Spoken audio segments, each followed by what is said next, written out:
नमस्ते दोस्तों, मेरी दोस्ती दूध वाले के साथ हो गई। कैसे हम अच्छे दोस्त बन गए, जानने के लिए पूरी कहानी सुनना, मजा आएगा। दोस्तों, बात यूं हुई कि हमारे घर हर रोज रामू दूध देने आता है। उसकी आदत है कि वो सुबह 5 बजे आकर दूध दे जाता है। उसके आने पर ही मैं उठती हूँ और दूध लेने के बाद ही मैं तैयार होकर जॉगिंग के लिए निकल पड़ती हूँ। अब रात को सोते हुए मैं अक्सर हल्के ही कपड़े पहनती हूँ, तो जब सुबह रामू दूध देने आता है तो मैं वैसे ही उससे दूध ले आती हूँ। अब फ्लैट के अंदर किसी को क्या पता चलता है। और रामू भी बहुत ही सीधा और शरीफ है, उसने भी मुझे कभी नहीं घूरा, बस दूध बर्तन में डाला और वापस। तो ये तो रूटीन है रोज की, न मुझे न रामू को इससे कोई परेशानी थी।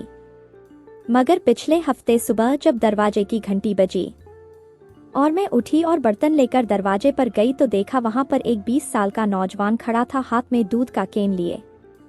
मैंने पूछा, तुम कौन हो?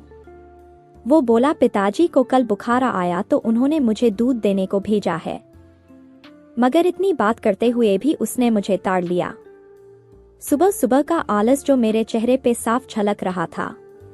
मुझे उसका इस तरह घूरना कुछ बुरा तो लगा, पर मुझे कुछ रोमांचित भी कर गया। दूध लेकर मैंने दरवाजा बंद किया और अंदर आ गई। मुझे अपनी सोच पर हंसी भी आई और शर्म भी। उसके बाद मैं बाथरूम में गई, तैयार होकर जॉगिंग के लिए निकल गई। रात को एक पार्टी में जाना था तो वहां से काफी लेट वापस आना हुआ और पार्टी में दोस्तों के संग कुछ ज्यादा ही चढ़ा ली थी। तो वैसे ही सुबह का ख्याल आया कि अगली सुबह भी वही लड़का दूध देने आया तो मुझे इस टी-शर्ट देखेगा तो क्या हाल होगा उसका। बस यही सोचते मैं सोने को चली गई। सुबह बेल बजी तो मैं उठकर दूध लेने गई, मगर इस बार मैंने दरवाजा खोलने से पहले खुद को एक बार हाल में लगे बड़े शीशे में देखा। मैंने दरवाजा खोला तो देखा तो वह बड़ा हरामी निकला। वह पहले ही दूध का केन रखकर नीचे फर्श पर बैठा था। उसे घूरता देख मैंने उसे यूं ही हल्का सा डांट कर पूछा, क्यों बे बैठा क्यों है? वो बोला, मैडम जी क्या बताऊं, सुबह सुबह इतना काम करना पड़ता है। मैं थक गया इसलिए बैठ गया, मगर उसका ध्यान पूरा मेरी तरफ ही था।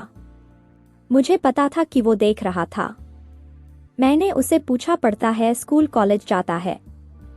वो बोला, जी +2 की है, अब तो पिताजी के साथ ही काम करूंगा। मैं दरवाजे में खड़ी उसे जाते देखती रही, फिर वापस अंदर को मुड़ी। बड़े शीशे के सामने पहुंचकर मैंने पाँव के बल बैठकर देखा। फिर मन में विचार आया, क्या हो अगर मैं उसे अपने दीदार करवा दूं। फिर सोचा, नहीं यार, अभी छोटा है, नई जवानी आई है, पता नहीं हुस्न की यह बाढ़ वो संभाल भी पाएगा या नहीं। मगर इतना जरूर था कि मेरा मन उस लड़के पर पूरी तरह से बेईमान हो चुका था। कुछ था जो मेरे मन की हांडी में पक रहा था।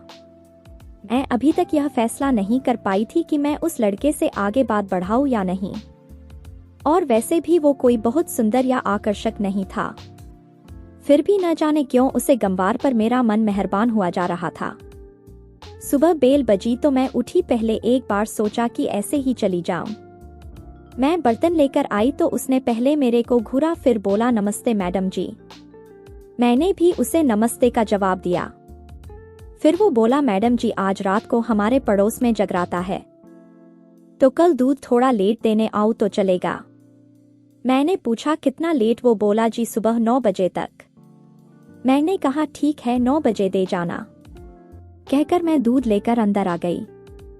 फिर किचन में जाकर मुझे ख्याल आया, अरे 9 बजे तो ये भी काम पे चले जाते हैं, क्या कल को मैं कुछ करने वाली हूँ?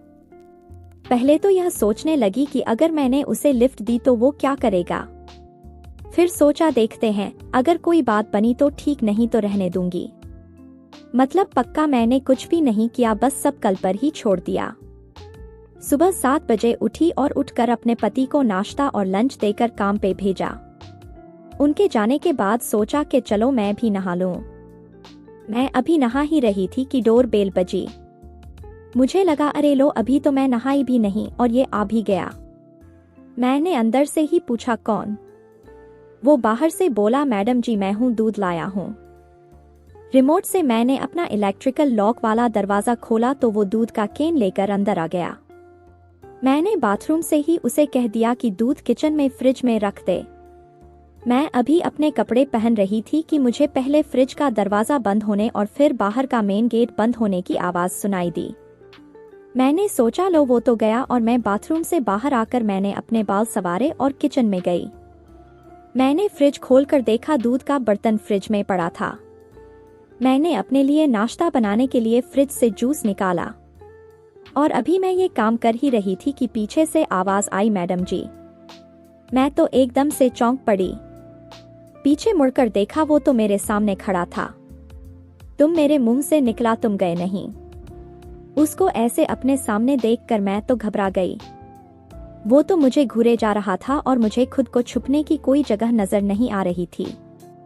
वो बोला, मैडम जी दूध का बिल लेना था, तो मैं तो बाहर हाल में रुक गया था। मैं बहुत हैरान थी, परेशान थी कि अब इससे मैं क्या छुपाऊं। जब मैंने टॉवल साइड पे रख दिया तो वो थोड़ा हकला कर बोला, मैडम जी क्या घर में आप ऐसे ही रहती हैं? मैंने कहा क्यों? वो बोला, आपको डर नहीं लगता? आप इतनी सुंदर हो, कोई आपसे कुछ गलत कर दे तो? मैंने कहा बाहर से दरवाजा हर वक्त लॉक रहता है, कोई अंदर आ नहीं सकता, तो डर किस बात का? वो बोला, पर मैं तो आ गया। मैंने टोस्टर को स्विच ऑफ किया और उसके बिल्कुल सामने जाकर खड़ी हो गई। तुमसे मुझे क्या डर, तुम क्या कर सकते हो?